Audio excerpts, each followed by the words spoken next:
Com és ser músic independent És un tema molt interessant. a Lleida i sense morir en I ets el màxim exponent. Així que... A veure, és una mica lo de sempre, no?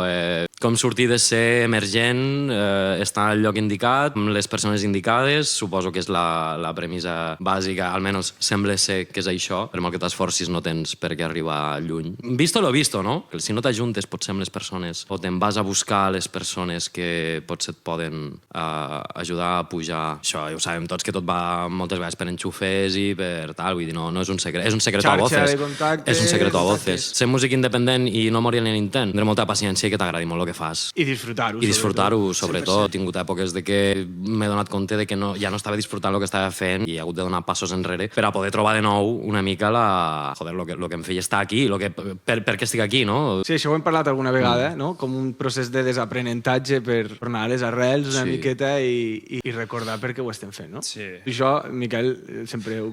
Soc un expert. Tenim aquest monòleg, bueno, aquest diàleg... Però sí que és cert que a vegades, quan parlem amb col·legues i tal, diem, hòstia, tu te'n recordes quan tenies 16, 17, 18 anys? Te'n recordes quan feies les cançons? Te'n recordes quan buscàveu els concerts? Te'n recordes com pensaves? Com veies aquest panorama? Ni tan sols te'l plantejaves. Llavors això et donava certa felicitat, també immaduresa, perquè al final tampoc, doncs, bueno, no ho veies d'una manera professional, però sí que és veritat que trobar l'essència, no? L'essència aquesta de quan teníem 16 anys és important que no s'apagui. Ets més feliç, tio. Independentment de que guanyes més diners o menys diners.